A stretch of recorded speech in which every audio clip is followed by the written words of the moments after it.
Lucas capítulo 1, versículos 24 e 25.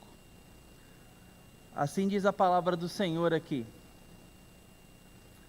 Passado esses dias, Isabel, sua mulher, concebeu e ocultou-se por 5 meses, dizendo: Assim me fez o Senhor, contemplando-me, para anular o meu opróbrio perante os homens. A leitura segue. No 6º mês foi o anjo Gabriel enviado da parte de Deus para uma cidade da Galiléia chamada Nazaré. A virgem desposada com certo homem na casa de Davi, cujo nome era José. A virgem se chamava Maria. E entrando o anjo aonde ela estava, disse: Alegra-te, muito favorecida, o Senhor é contigo. Ela, porém, ao ouvir esta palavra, perturbou-se muito e pôs-se a pensar no que significava esta saudação. Mas o anjo lhe disse: Maria, não temas, porque achaste graça diante de Deus. Eis que conceberás e darás à luz um filho, a quem chamarás pelo nome de Jesus. E este será grande e será chamado Filho do Deus Altíssimo. E o Senhor lhe dará o trono de Davi, seu pai. Ele reinará para sempre sobre a casa de Jacó, e o seu reinado não terá fim. Então disse Maria ao anjo: Como será isso? Pois não tenho relação com homem algum. Respondeu-lhe o anjo: Descerá sobre ti o Espírito Santo, e o poder do Altíssimo te envolverá à sua sombra. Por isso também o ente santo que há de nascer será chamado Filho de Deus. Isabel, tua parenta, igualmente concebeu um filho na sua velhice, sendo este já o 6º mês para aquela que diziam ser estéril. Porque para Deus não há impossíveis em todas as suas promessas. Então disse Maria: Aqui está a sua serva, Senhor, que se cumpra em mim conforme a tua palavra. E o anjo se ausentou dela. Naqueles dias, dispondo-se Maria, foi apressadamente à região montanhosa, a uma cidade de Judá. E entrou na casa de Zacarias e saudou Isabel. Ouvindo essa saudação de Maria, a criança lhe estremeceu no ventre. Então Isabel ficou possuída do Espírito Santo. E exclamou em alta voz: Bendita és tu entre as mulheres, e bendito o fruto do vosso ventre. E de onde me provém que me venha visitar a mãe do meu Senhor? Pois logo que me chegou aos ouvidos a voz da tua saudação, a criança estremeceu de alegria dentro de mim. Bem-aventurada a que creu, porque serão cumpridas as palavras que lhe foram ditas da parte do Senhor. Até aqui a leitura da palavra. Que Deus nos abençoe na meditação nessa noite. Meus irmãos, nós fomos visitados por um tema recentemente, temas esses que nós, via de regra, nos esquivamos. São assuntos difíceis, são assuntos complexos, são assuntos que geram polêmicas e nós, às vezes, não queremos lidar muito com essas coisas. Mas nós somos expostos ao assunto do aborto recentemente de uma forma muito escandalosa. E eu não quero retomar aqui a cena, porque eu acho que muita luz e muita mídia já foi dada no episódio que aconteceu no Brasil nos últimos dias. O ponto não é esse episódio, não é essa tratativa aqui hoje. Hoje eu quero, à luz da palavra de Deus, orientar o meu e o seu coração sobre o tema do aborto. Nossa posição nunca é política. Eu estou falando dos discípulos de Cristo Jesus. Nossa posição nunca é feita com filosofia, com moralismo ou muito menos com a falta dele. Nossa posição ou nossa visão de mundo é bíblica. Nós precisamos levar todo o pensamento cativo à palavra de Deus, ou melhor, à obediência de Cristo na palavra de Deus. É assim que nós somos, é assim que nós existimos como discípulos. Ou você não morreu para você mesmo, ou você não é servo de Cristo, ou você não tomou para si a sua cruz ao segui-lo. Quem guarda ainda os seus próprios pensamentos, a despeito dos pensamentos de Cristo, não pode ser considerado discípulo do Senhor Jesus. Precisa nascer de novo, precisa morrer. Nós precisamos morrer ao encontrar Jesus Cristo, para que Ele viva em nós. Importa que Ele cresça e nós diminuamos. Isso é para absolutamente tudo em nossa história, em nossa vida, para todos os assuntos, todos os temas, todas as frentes. Nossa lida com o dinheiro, nossa lida com a sexualidade, nossa lida com os bens materiais, nossa lida com os planejamentos pessoais, nossa lida com a nossa relação com o ser humano, com os animais, com a natureza, com as coisas, com os seres, nossa lida com o sagrado, com o profano, com Deus e com o diabo, com a matéria dos anjos, com nossa recreação, com o nosso trabalho, vocação, ou com a nossa falta de escolha em todas essas esferas. Tudo isso diz respeito ao Senhor Jesus na nossa história. O discípulo de Cristo, portanto, segue o seu mestre. Nós estamos numa empreitada, como igreja, para tratarmos de um assunto chamado identidade igreja, onde nós queremos trazer à nossa vista um lembrete poderoso e fundamental de que somos igreja. Esse é o plano de Deus para a história. É o jeito que Deus decidiu mexer no mundo. Lembre-se, Ele criou o mundo, colocou o ser humano ali como alvo da sua atenção num plano de glória. Ali estava o deleite de Deus naquele Éden, onde Ele colocou um jardim, e nesse jardim colocou um administrador, um zelador, criativo, Adão, com a sua idônea, compatível. E então, aquela era a esfera onde a vida acontecia diante de Deus. Deus haveria de manter aquilo ali para o seu próprio deleite e para o deleite da criatura exclusivamente criada à sua imagem e semelhança. Mas a gente sabe que isso durou 2 capítulos bíblicos. No 3º capítulo, esse homem decide virar as costas para Deus e supor fazer aquilo que Deus faz, se ver como o centro de todas as coisas, se ver como o centro de sua autoexistência, ou de sua existência, passando supostamente a ser autoexistente. Mas a gente sabe que isso não é possível. Mas é assim que o homem sai daquele jardim, sendo referência para si próprio, se consultando acima de todas as coisas. É por isso que a gente chega lá na frente com marcas terríveis dessa pseudo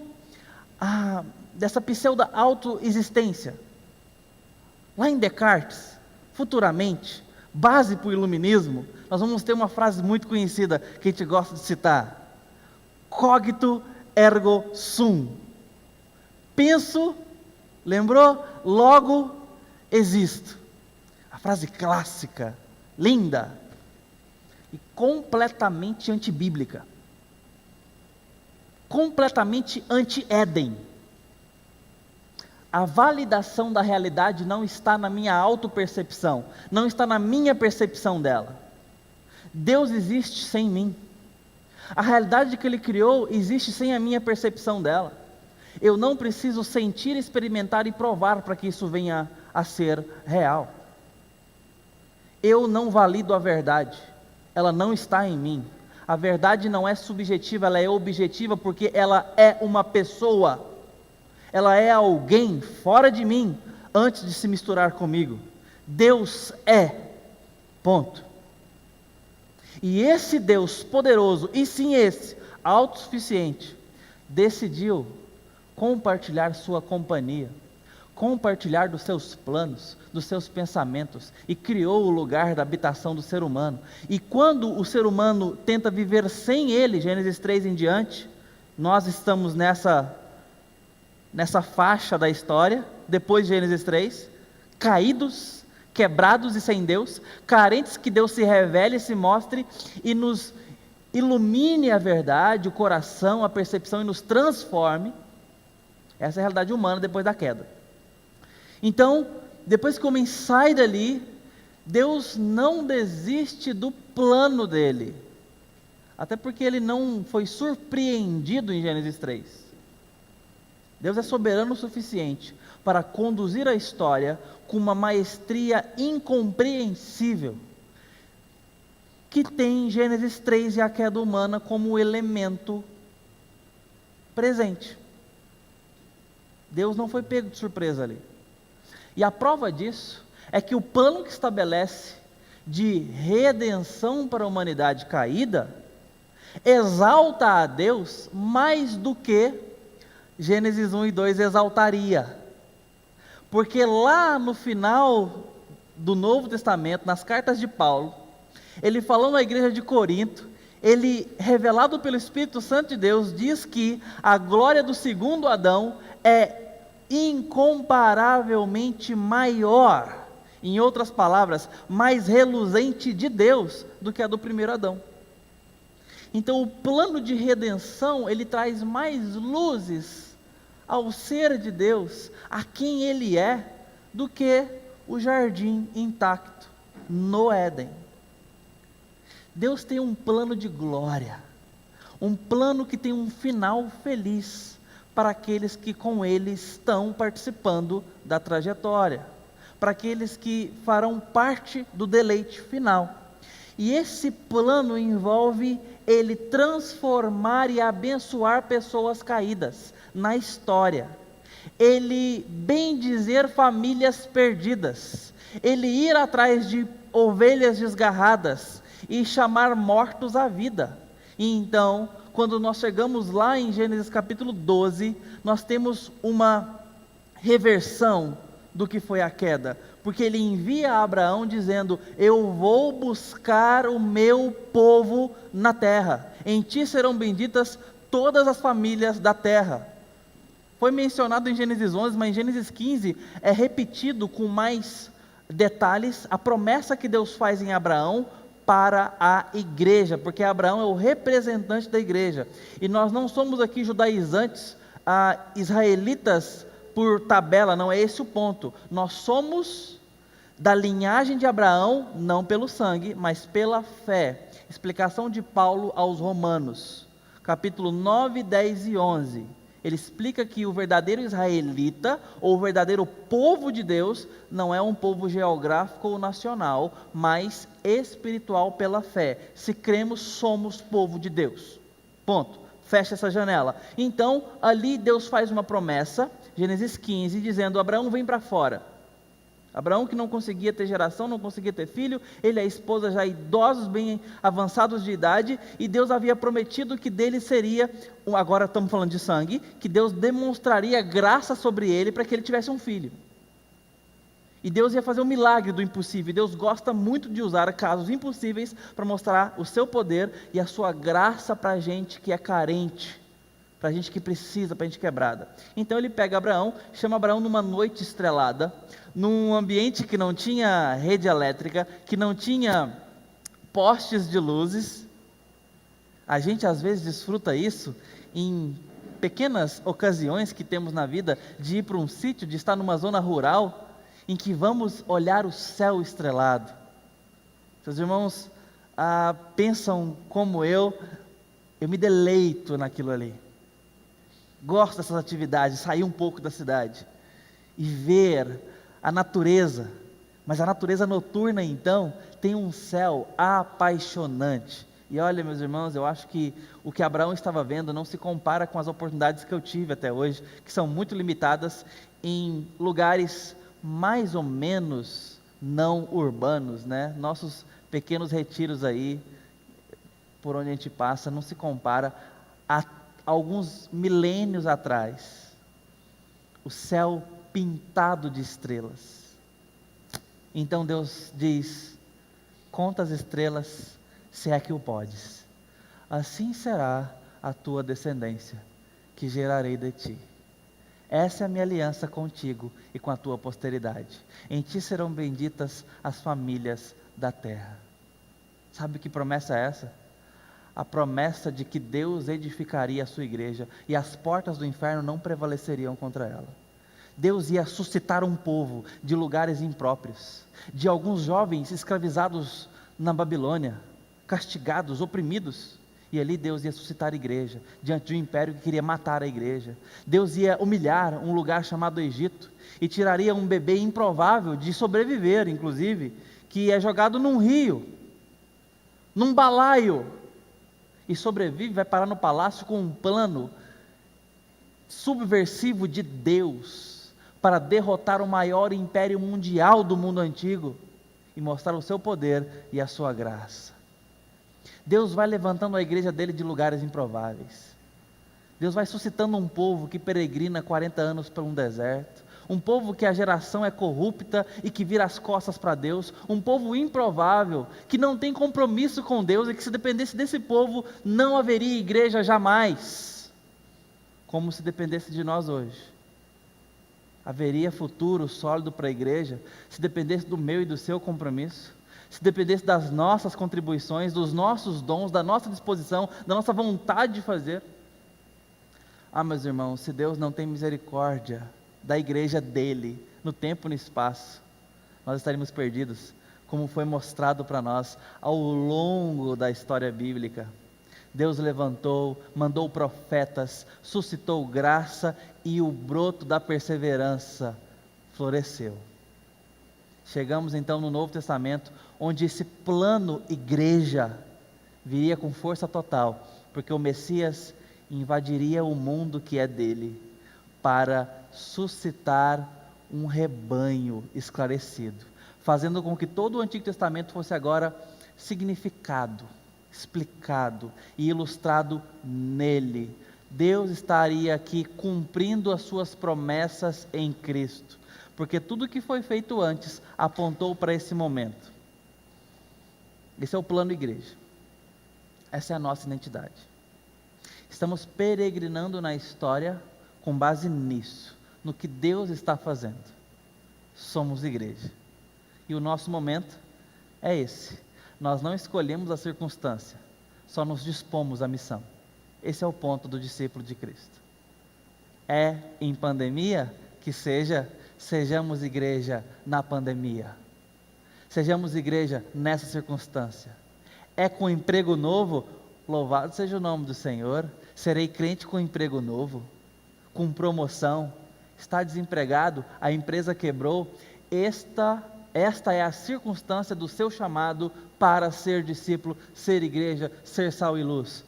Como desempregado, como alguém com empresa falida. A igreja acontece a despeito, apesar, mas também através e dentro das circunstâncias. Nós não ficamos sendo otimistas ou pessimistas, nosso ponto é responder à missão na circunstância que estamos.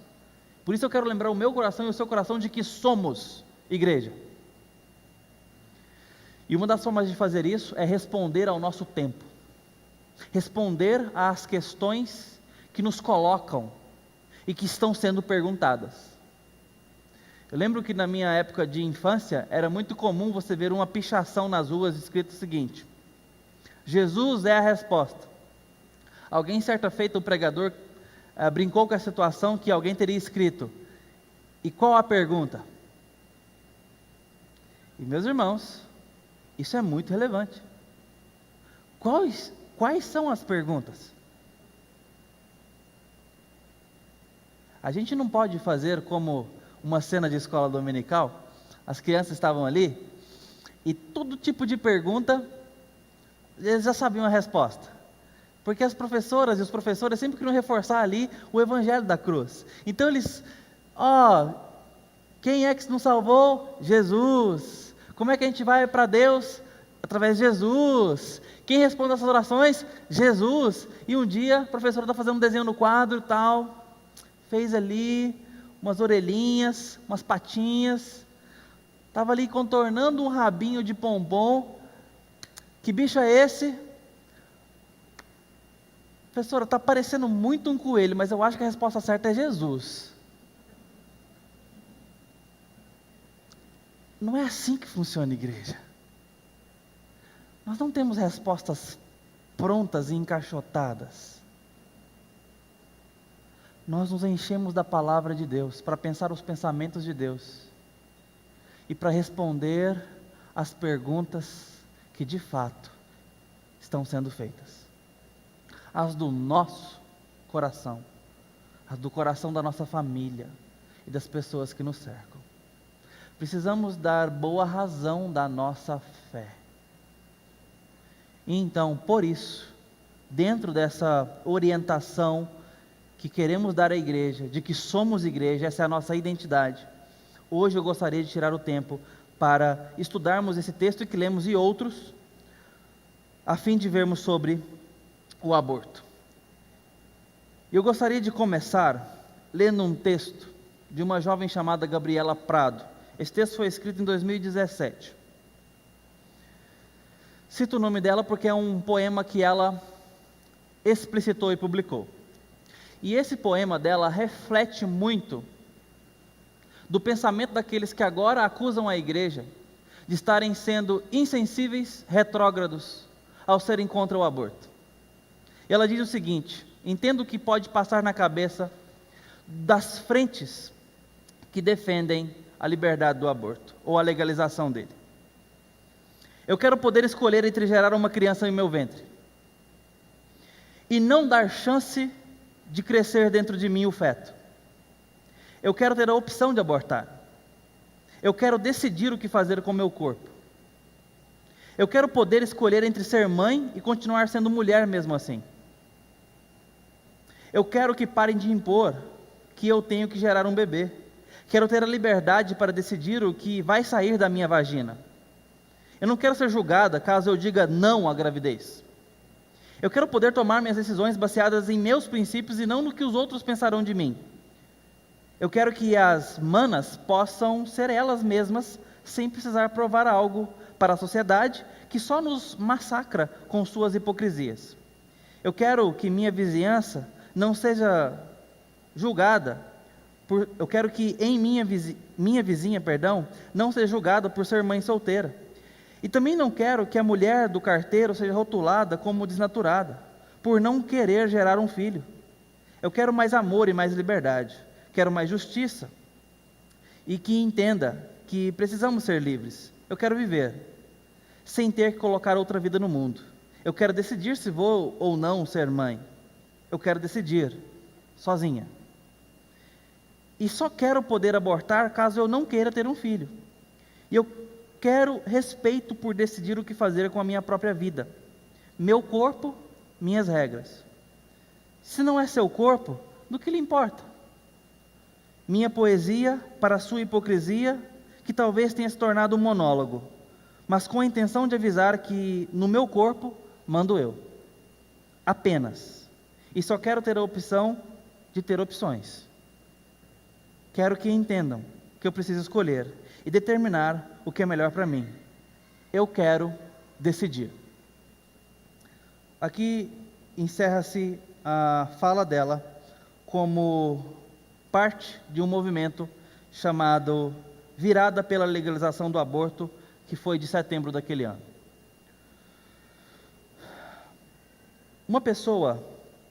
Outra pessoa, chamada Bruna Matos, escreveu outro texto em 2016, um ano antes.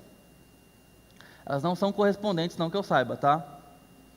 Mas eu quero ler esse texto antes de prosseguir para os irmãos também. Ela escreve outra perspectiva. Aqui não é alguém que quer o direito de escolha, do que faz com o corpo ou do que está dentro dele. É alguém que tomou a escolha, que decidiu, que usou desse poder, um ano antes, de escolher. Independente do que o mundo dissesse, independente se ainda era mais difícil escolher o que fazer com o próprio corpo naquela época, ela tomou a decisão em relação à vida que estava sendo gerada dentro dela, e ela escreveu a seguinte poesia, permita-me dizer assim: eu fiz um aborto, eu matei e morri. Eu morri por dentro e por fora, de todas as maneiras. Eu virei só. Eu era uma, éramos dois, éramos três. Virei uma depois de descobrir serem dois em um. Eu abortei e morri. eu era vida e agora eu sou nada. Eu sou um aglomerado de células. Eu tirei um aglomerado de células. Não era vida, eu era vida. Eu não pude escolher, eu escolhi. E agora eu morri. Bruna Matos, outubro de 2016. São perspectivas diferentes. Mas aqui eu vejo uma pessoa que tomou a decisão de optar pela morte de alguém. E vai ter que arcar com as consequências disso. Eu quero caminhar com você no que a Bíblia nos diz aqui nesse texto que lemos em Lucas e nos outros. Partindo do princípio que vida é assunto de Deus. Não há nenhum outro tipo de ser no mundo comparado ao ser humano. Não há. Sequer anjos estão sendo criados hoje em dia. Não existe criação de anjos. A vida complexa do ser humano é a vida que está sendo gerada a cada momento. Tudo bem, mas tem os animais que estão sendo gerados ainda, estão sendo criados, entrando em extinção e outros ainda se proliferando. Sim, mas jamais podem ser comparados, porque apenas os seres humanos são dotados de alma. Não há indício bíblico algum, em algum momento, em que há alma na fauna, muito menos na flora. Mas ao ser humano foi dotado ser exclusivamente a imagem e semelhança de Deus. É com isso que estamos lidando quando estamos lidando com um ser humano. Falando de gente. Independente nesse ponto se é a sua opinião que um feto não é gente ou é gente. Mas falando de uma pessoa, todas elas, de Gênesis 1, 2, depois do capítulo 3 em diante, não importa, são criados à imagem e semelhança de Deus. Seja Hitler, ou seja a Madre Teresa de Calcutá, são ambos criados à imagem de Deus.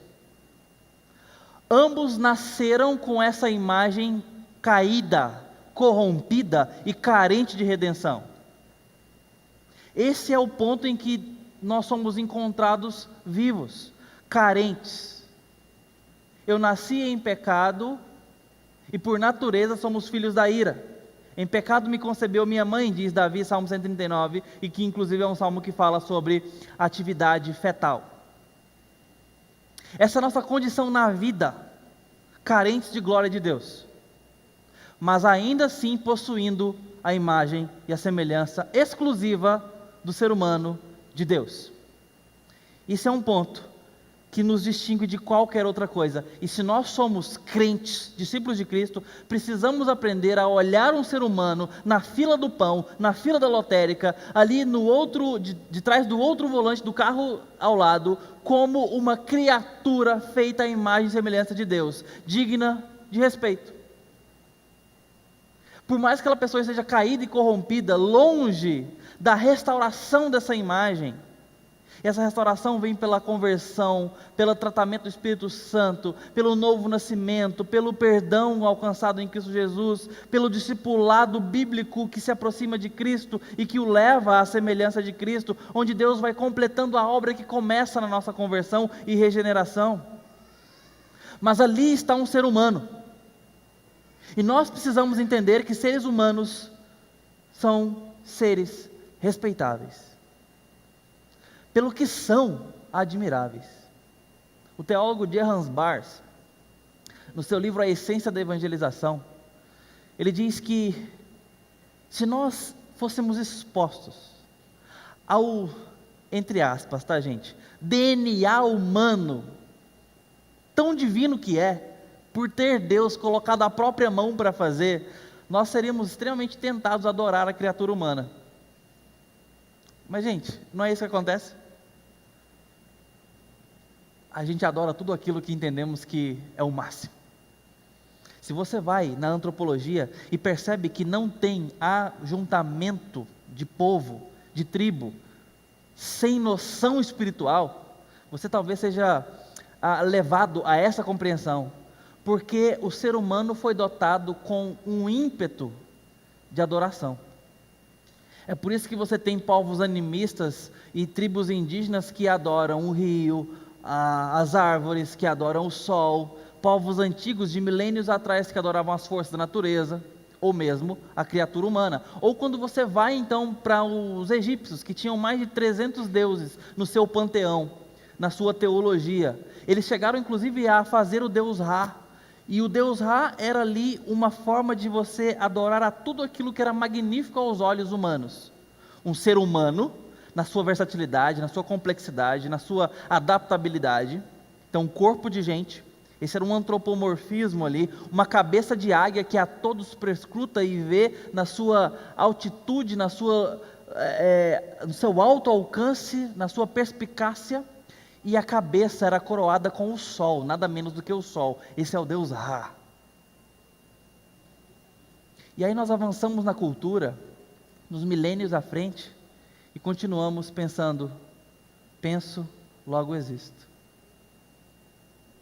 Eu sou, eu basto.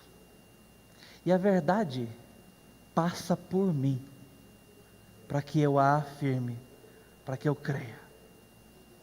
Se eu não bato o meu próprio martelo, tem a sua própria verdade para lá. Eu tenho a minha. E depois do iluminismo racionalista, nós vamos para uma pós-modernidade. Momento esse que nós vivemos. E a pós-modernidade, ela enxerga agora a coisa de forma muito mais subjetiva do que isso. A minha verdade não precisa ser a sua, e vamos conviver juntos. Não tem absolutos. E talvez nós sejamos, como igreja, o bastião, o último que permanecerá de pé, dizendo: existe absoluto, e este está no Deus que criou todas as coisas. Esse é o fiel da balança, e um dia ele vai avaliar o peso da balança, porque vem um julgamento aí. Por isso precisamos levar a obediência dele todas as coisas. Nós temos aqui em Gênesis, por exemplo, capítulo 9, versículo 6, Noé é advertido por Deus que quem derramar o sangue do homem, pelo homem seu sangue será derramado, pois Deus fez o homem à sua própria imagem, fecha aspas. Ali em Noé você tem uma atividade humana e cívica primitiva, de certa forma, pouco desenvolvida, e Deus está aqui dando normas. Essas normas vão entrar e vão embraçar Levítico, Deuteronômio, para formatar um caráter cívico. E se roubasse a minha galinha? E se matasse o meu gado? E se um homem batesse em outro homem? Ou se o homem batesse uma mulher? E se acontecesse um homicídio? Então Deus vai aqui dando parâmetros culturais e diretamente dos céus para dar chance cívica, norma, para que as pessoas se fugissem da criminalidade, ou daquilo que era mal diante de Deus, mal diante dos seus olhos. O ponto não era a punição em si, o ponto era não ser punido. Quando fazemos legislação até hoje, o ponto não é o quantos anos de cadeia você vai pegar se cometer aquele crime, o ponto é não cometer aquele crime. Esse é o ponto da legislação, esse é o ponto inclusive da lei penal.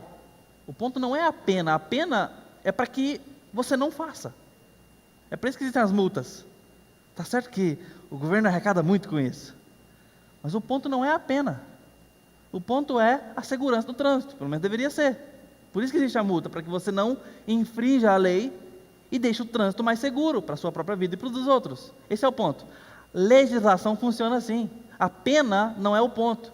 Aqui a pena é morte, é pena capital, porque alguém teria derramado o sangue de outro alguém que foi criado à imagem de Deus. E nesse ponto aqui Deus não está falando de crentes, só para mostrar o ponto que eu disse. O ser humano é digno só por ser ser humano. Começa por aí a nossa concepção bíblica. Mesmo depois de toda a maldade que foi punida pela inundação do dilúvio que Noé viveu, o homem continua sendo a imagem de Deus. distorcida, carente de redenção, mas a imagem de Deus. Lá em Tiago 3, 9 e 10 diz assim, abre aspas, com a nossa língua abençoamos ao Senhor, nosso Senhor e Pai, e com isso amaldiçoamos as pessoas, e com a mesma língua amaldiçoamos as pessoas que são feitas à semelhança de Deus. Com a mesma boca, vem a bênção e a maldição, fecha aspas. Isso lá em Noé e continua lá em Tiago, do começo do Antigo Testamento, do final do Novo Testamento. As pessoas continuam sendo a imagem e semelhança de Deus. Ao agredirmos um ser humano, matando ele, tirando-lhe a vida, nós estamos fazendo isso contra alguém que carrega a imagem e semelhança de Deus, e Deus diz que isso é mal. Quando nós simplesmente falamos mal de outra pessoa, usamos a língua para maldizer, estamos ofendendo a Deus, porque estamos fazendo isso contra alguém criado à sua imagem e semelhança.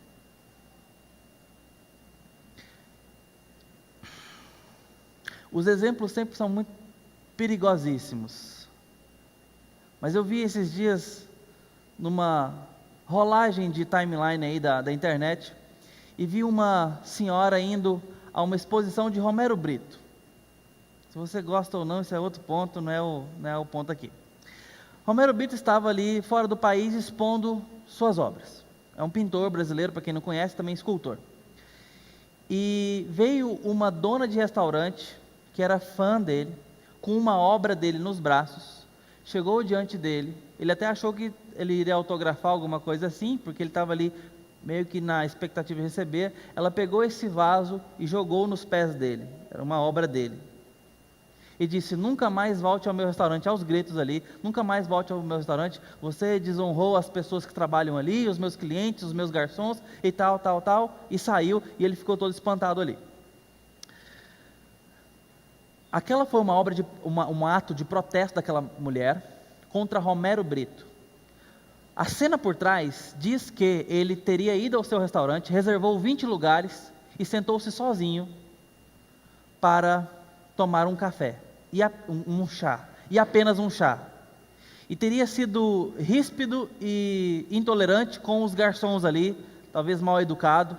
Esse é o contexto da matéria que eu estava lendo, tá? Era o que teria acontecido para aquela mulher ter se ofendido tanto, que o autor que ela admirava foi ao seu restaurante e fez essa desonra, achando que ele era mais importante que outro cliente, reservando 20 mesas, sentando-se sozinho e então destratando seus funcionários, que na verdade é uma equipe de trabalho, de convivência. Então ela foi ali e disse que ele nunca mais deveria voltar ao seu restaurante. Mas eu quero chamar o fato de como que essa mulher tentou desonrar aquele homem ou protestar contra a desonra que ela sofreu, quebrando a sua obra. Eu quero dizer que você não vale nada, então sabe o que eu vou fazer? Eu vou pegar a sua obra aqui, de valor aqui, inestimável, e vou quebrar nos seus pés. E fez isso que ela fez. Eu disse que exemplos são complicados, eu não quero equiparar Romero Brito ao Senhor Deus, e nem um ser humano a um vaso de colorido, cheio de pintinhas. Mas o ponto é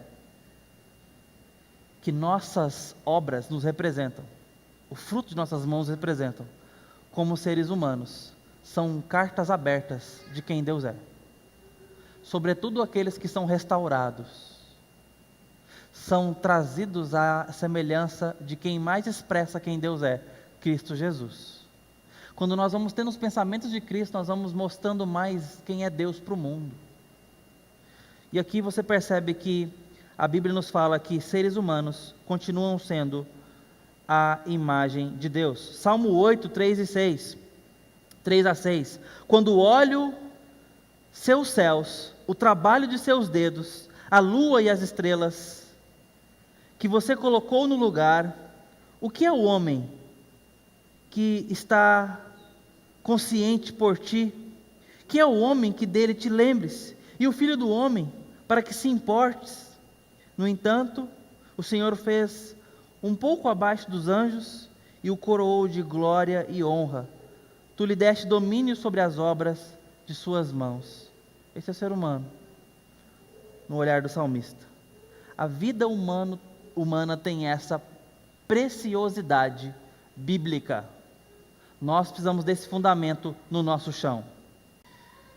Algum tempo atrás, Barack Obama fez uma campanha, então, enquanto ainda presidente, fez uma campanha e uma publicação aberta sobre por que ele estava a favor, pró-aborto e também da legalização do mesmo. Então, ele fez algumas resoluções, ao que ele foi respondido pelo pastor John Piper. O pastor John Piper responde às suas considerações e você vai perceber os seus pontos aqui. Podem ser pontos hoje colocados num terreno brasileiro e relevante para nós. Não, senhor presidente, você não está protegendo a saúde das mulheres. Esse era um ponto, saúde das mulheres, e assim você vai perceber os outros. Você está autorizando a destruição de 500 mil de outras pequenas mulheres, todos os anos. Não, senhor presidente, você não está protegendo a liberdade reprodutiva. Você está autorizando a destruição da liberdade por 1 milhão de pessoas indefesas todos os anos. As pessoas indefesas, no caso, as pessoas não nascidas. Não, senhor presidente, matar nossos filhos não deixa de matar nossos filhos. Não importa quantas vezes você chame isso de um assunto de família particular, chame do que quiser, eles estão mortos e nós os matamos. E você, senhor presidente, manteria a matança legal. Alguns de nós choramos de alegria pela inauguração do primeiro presidente afro-americano. Nós vamos orar por você. E que Deus conceda que surja em seu coração uma reverência espantada e feliz pelo começo de toda e qualquer vida humana. Ponto. Perceba o quanto incoerente pode ser aquelas mesmas pessoas que choraram pela brutalidade que foi contra a vida do George Floyd, um negro ofendido, alvo de racismo, pessoas que então saíram à luta pela dignidade da vida negra. Toda a vida importa. Talvez muitas dessas mesmas pessoas não titubeiam agora em falar pró o assassinato de uma pessoa no ventre de outra mulher. Vidas negras importam, exceto se for um bebê. Nós precisamos pensar sobre isso. Precisamos ser coerentes. Precisamos ser holísticos. E o ponto é, sim, vidas negras importam porque a vida importa dentro do pensamento bíblico. A vida importa. A vida tem um valor que Deus olha e diz, é digno, proteja isso. A ideia então, quando nós vamos a Lucas, e você percebe algumas premissas que estão aqui, não é um texto que fala sobre aborto, não é esse o ponto, mas é um texto que nos ensina hoje a lidar com esse assunto pelo que ele mostra. Você percebe então uma maravilha que estava acontecendo no ventre. Isabel está grávida há alguns meses, 5 meses, e ela vai encontrar com Maria, que também está grávida. E o jeito que o texto trata essas gravidezes, o jeito que o texto trata esses bebês, nos ensinam muito sobre como a Bíblia lida com a vida humana. Até pouco tempo, na história do cristianismo, desde então, a gente não tinha grande debate em prol disso, se era certo ou não matar um bebê. Mas isso foi tomando corpo pelas ingerências, pelas filosofias, pelas possibilidades filosóficas no direito, nas frentes de militância cultural e popular. E hoje você tem uma igreja coagida diante desse assunto, muitos sem saber exatamente o que pensar, por conta da inalação dessa fumaça contaminada, antibíblica, anticristã, que não respira dos ares da Escritura, e onde não tem, alguém coloca. A mente vazia é a oficina do diabo? Não sei, mas o fato é que a boca fala daquilo que está cheio o coração. E tem um monte de propostas. Você foi convidado a algum curso digital recentemente? Na internet? Alguns? Uma live, talvez? Algumas? Porque todo mundo quer um espaço no seu coração. estão tentando, e isso não é uma questão sórdida, muito pelo contrário, estão querendo sua atenção, porque é assim que funciona a vida. E você só vai dizer não se você estiver comprometido, ou estourado o limite do cartão comprando outros cursos, ou com a agenda cheia porque já está participando de outras lives. Dá para entender? Mas se você está de bobeira, está com tempo de sobra, por que não essa aqui que está na minha frente? Entenda, a cultura não para de trabalhar, mas tem cultura boa e tem cultura má, tem cultura do reino e tem cultura do inferno. E as propostas do inferno não se cansam, não se cansam. E a menos que estejamos fortalecidos pela palavra de Deus, nossa guarda vai estar baixa. E de repente estamos pensando como a novela das 9. É 9 que passa? 9 que tem novela? 9? Só para conferir quem sabe. De repente, nossos adolescentes estão pensando como Malhação. Eu sei que nem sei se passa mais Malhação, só para você entender. A gente vai assimilando. A gente vai absorvendo. De repente estamos questionando coisas que não eram questionadas. E estamos afirmando coisas que não eram afirmadas. Agora, o que nos assusta é que a Bíblia nunca mudou. Ela permanece como rocha. Por que nossas opiniões vão sendo transformadas de acordo com o vento da cultura? Porque os nossos pés estão fora da rocha.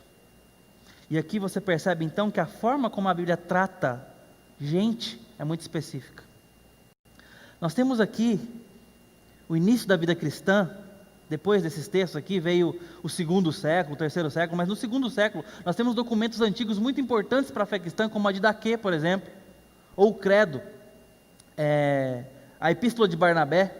Olha só o que diz na Epístola de Barnabé, que também é basicamente o texto de Daquê, muda pouca coisa, mas diz assim: você não fará nenhum assassinato, você não cometerá adultério, você não deve corromper os meninos, você não deve cometer fornicação, você não deve roubar, você não deve lidar com magia, você não deve fazer feitiçaria, você não deve assassinar uma criança por aborto, nem os mate quando nascer. De Daquê 2:2, buscando textos da Epístola de Barnabé 19:5.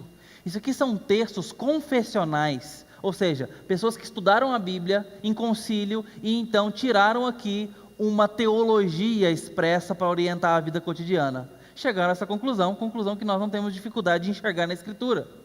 Contra assassinato, contra adultério, contra o desvio do bom costume das crianças, fornicação. Mas hoje nós somos capazes de pegar esses assuntos e ir desconstruindo eles, a despeito do que a Bíblia diz. Muito bem, aqui você percebe então que o que está acontecendo com Isabel e com Maria remonta ao que aconteceu em Jó. Olha a perspectiva de Jó, capítulo 1, versículo 21. Os filhos dele, 10 filhos, são mortos com o desabamento de sua casa. Vem um vendaval e então 10 filhos morrem, 10 filhos, todos os filhos. Uma dor incalculável, não mencionável. E esse homem chega a ponto de dizer assim, Jó 1:21, o Senhor Deus deu, o Senhor Deus levou, bendito seja o nome do Senhor.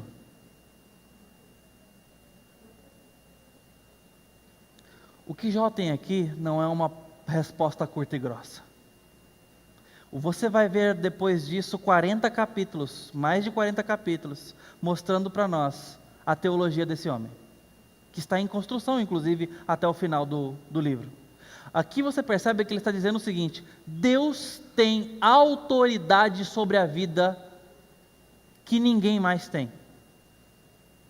Deus é aquele que tem a prerrogativa de dar e de tirar. E eu sei que você não tem muita dificuldade com isso quando você consola alguém diante de luto e diz, Deus sabe todas as coisas. Não é assim que a gente gosta de consolar as pessoas? Mas Deus sabe, né? A gente gosta de usar essa frase. Ok, ela tem um fundo de verdade. Deus tem a prerrogativa da vida e da morte. Deus tem a prerrogativa. Jó entende isso, os filhos morreram ali num desabamento, e Jó entende que Deus é digno de confiança mesmo nessa situação, é digno de adoração mesmo nesta circunstância. O Senhor Deus deu, então eles foram concebidos e nascidos pelo ato de Deus, essa é a sua prerrogativa. O Senhor de Deus aprove a ele levá-los, e Deus então o levou. Nascimento e morte são dele para conceder, e aqui a morte, no caso, a ocorrida de forma natural, aconteceu por um acidente, aconteceu por forças não intencionais de um ser humano. Jó está com essa premissa na cabeça. Quando nós vamos ao Salmo 139, a gente vai para outra base. Aqui é a base da excelência da vida humana, depois da prerrogativa de Deus de dar a vida, e agora na excelência do formar a vida. Salmo 139, versículo 13, diz o salmista que Deus formou as suas entranhas, as partes interiores, no oculto, e entreteceu ele no interior da mãe. Entretecer aqui é pegar uma boa agulha de crochê e tricotar. Você tricota crochê? Não sei, fiquei na dúvida agora se é só tricô ou crochê, mas enfim, você pegou o ponto. Deus estava ali fazendo aquele bebê, como quem tricota. O salmista fala isso e muito mais, dizendo que é assombrosamente maravilhoso o ato de Deus na criação de um ser humano, corroborando com toda essa perspectiva de que Deus valoriza a vida, e Ele se envolve como sua prerrogativa em fazê-la existir. Mas quando vamos aqui então para o texto, a gente vê como que aqui existia uma pessoa no ventre de Isabel, e uma pessoa no ventre de Maria. E eu quero focar mais em Isabel, porque você pode dizer, tá, mas ali era Jesus no ventre de Maria. O texto trata como gente, como pessoa, tanto dentro de Isabel quanto em Maria. A situação é que Isabel e Maria receberam uma criança, cada uma no seu útero, com a diferença aqui de gestação, 2 gravidezes por atos de misericórdia de Deus. Uma impossível, Maria, que não teve relação sexual, e a outra porque era naturalmente impossível, mesmo assim Deus deu para uma mulher estéril ali a sua gestação. Então ela fica grávida de João Batista, e Maria porque é virgem. Isabel, diga-se de passagem, já está numa idade avançadíssima, certamente morta para a gestação. Então Deus faz a vida acontecer, mostrando aqui que Ele é o autor da geração da vida. Ele é quem move ali dentro para que isso aconteça. Ele pode fazer mesmo quando a mulher é estéril, mesmo quando a mulher não pode ter filhos. Fez isso ao longo da Escritura para mostrar atos pontuais de milagre acontecendo, e nos mostrando que quem é que faz isso acontecer? É Ele mesmo. Então, elas estão agora grávidas, e o que vai acontecer? Verso 24. Elas vão se encontrar, e acontece que, versos 24 a 26, elas se saúdam, e ocorre ali um pulo dentro de Isabel. O texto que lemos na Almeida fala que um tremor, um chute, mas Isabel vai ler essa situação e entender como uma reação de alegria, e o texto ainda vai dizer que o Espírito Santo estava dentro de Isabel, e com aquela criança, fazendo com que ela pulasse de alegria ao receber Maria e Jesus, e elas se encontrando. É uma cena ímpar na Escritura, isso está acontecendo aqui, e a ideia começa pelo fato de que Deus está fazendo algo grande, um milagre está acontecendo, e o texto ainda menciona, porque não há impossíveis para Deus. Deus quer mostrar que Ele está fazendo algo grande com essas mulheres, e então ela passa disso para dizer que o que está acontecendo aqui é uma tratativa que só pode acontecer com pessoas. Ter nome, receber o Espírito Santo e ser tratado da mesma forma que é tratado quando sai do ventre. O Jesus depois do ventre é o Jesus dentro do ventre na perspectiva bíblica. Lá estava o Salvador. E Isabel é levada a entender que o seu Senhor chegou. Que Senhor? O feto, a pessoinha. E Isabel tem ali uma pessoa respondendo à presença de Jesus. Respondendo à presença de Jesus. Primeira coisa que eu quero que você observe, a palavra bebê. Aqui você tem essa palavra sendo usada. Verso 41, verso 44. Verso 41. E quando Isabel ouviu a saudação de Maria, o bebê estremeceu em seu ventre. Verso 44. Pois eis que quando o som da sua saudação chegou aos meus ouvidos, o bebê no meu ventre pulou de alegria.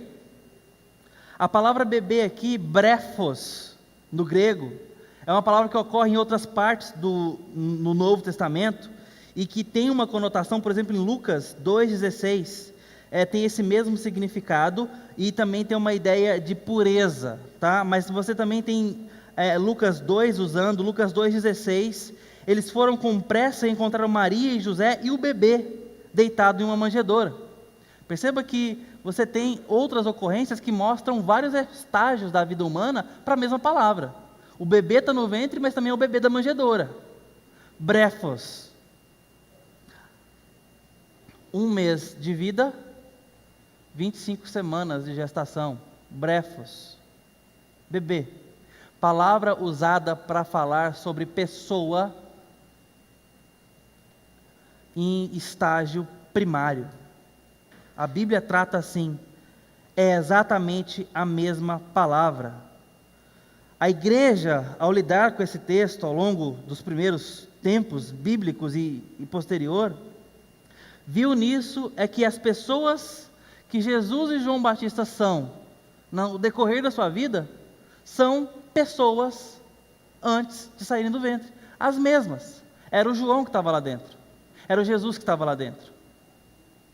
Ele não passou a ser depois de determinada complexidade de vida. Ele não passou a ser depois que ele saiu. É pessoa.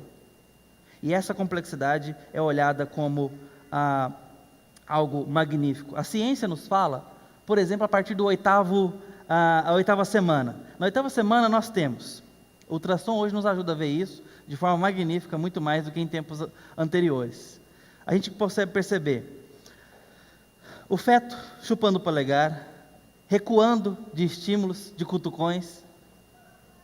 Se você passou por uma gestação recentemente, talvez você se lembre muito vividamente, talvez do primeiro movimento dele ali, com o médico apertando a sua barriga, querendo estimulá-lo, respondendo a sons, os órgãos presentes, o cérebro está funcionando, o coração está bombeando, o fígado produz células sanguíneas, os rins estão limpando fluidos, há uma impressão digital. 8 semanas. No entanto, praticamente todos os abortos acontecem muito depois da 8ª semana. Então, não vamos conversar sobre a partir do momento em que um feto se torna pessoa. Esse não é o ponto que está sendo discutido aí por quem defende esse tipo de coisa. Não é o ponto mesmo. O ponto é o que eu li. Queremos a escolha. Decidir o que eu faço com o meu corpo. A questão é que ali dentro tem uma pessoa que biblicamente é digna. E esse é o ponto que a gente vê em Lucas 1. Ali está uma pessoa. O bebê em meu ventre saudou, tremeu, pulou. Há uma pessoa aqui dentro. Lucas 1, 14 e 15 tem uma promessa para Isabel.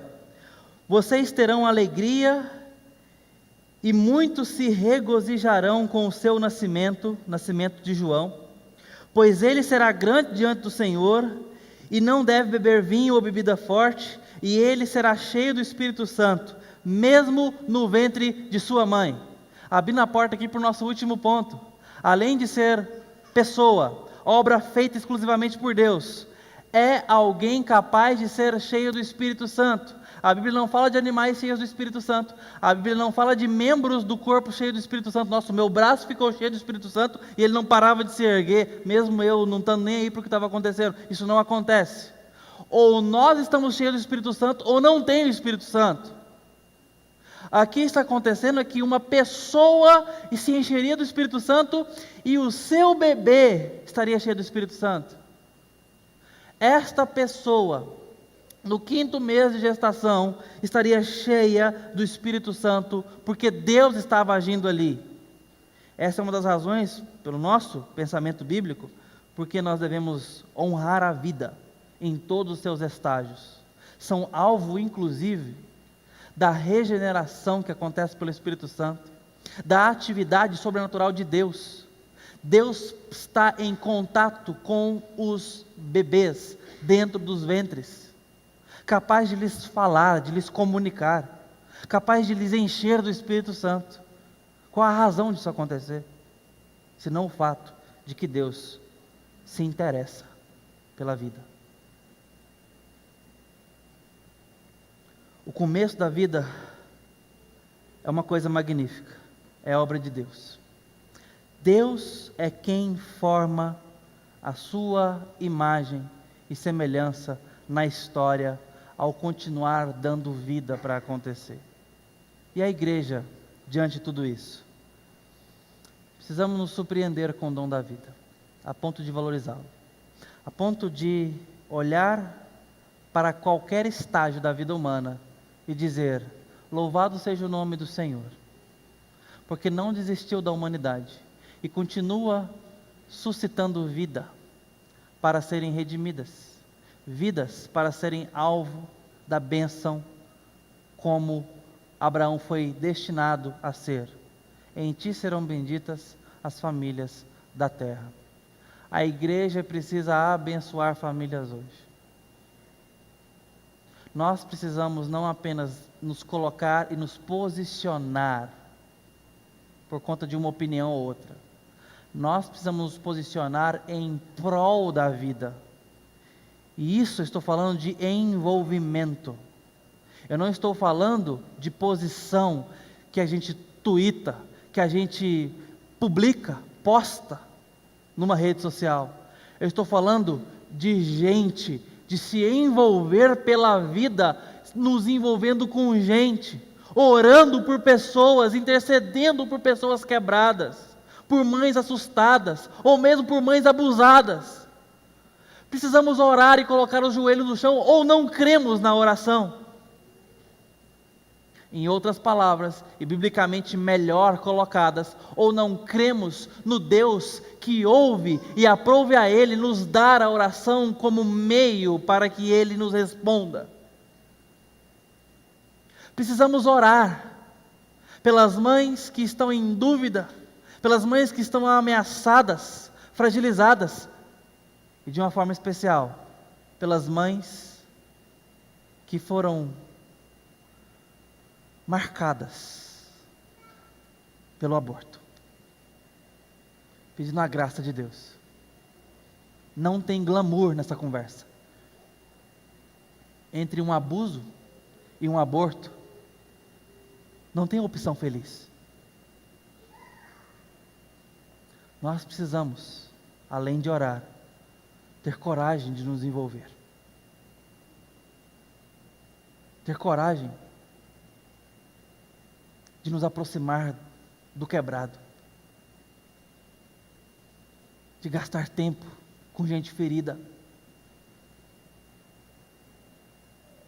de abraçarmos os ensanguentados, de amar os diferentes da nossa opinião, de interceder por eles, rogar por eles e de nos envolvermos em amor, em atos de amor por eles. A igreja foi colocada na terra para abençoar gente perdida para que vejam a luz. E eu quero chamar você e eu para assumirmos a nossa identidade como igreja. Igreja que pensa como a Bíblia pensa, vê na vida motivo de proteção e vê o aborto como assassinato. Nós temos casos excepcionais, nós temos casos de mortalidade prévia, Nós temos casos entre uma vida ou outra. Esses casos serão honrados dentro da medicina. Mas em via de regra, nós estamos lidando com tirar a vida de alguém. A igreja não pode recuar diante do quanto a Bíblia exalta a vida. Tenhamos misericórdia, mas sejamos firmes. Tenhamos amor, e o amor é prático e não covarde. Que Deus nos fortaleça e dê pernas firmes para que a igreja seja luz para tantas pessoas em trevas. O mundo nunca será amigo da igreja, mas é pela igreja que esse mundo chegará a Cristo Jesus e louvará o Rei dos Reis, assim que parar de maldizê-lo. Nosso papel é levá-lo até essas pessoas. Se o mundo quer ter uma opção, tenha esta. Decida-se hoje por Jesus Cristo e sua palavra. Decida-se hoje entre Ele e a morte. Vamos orar.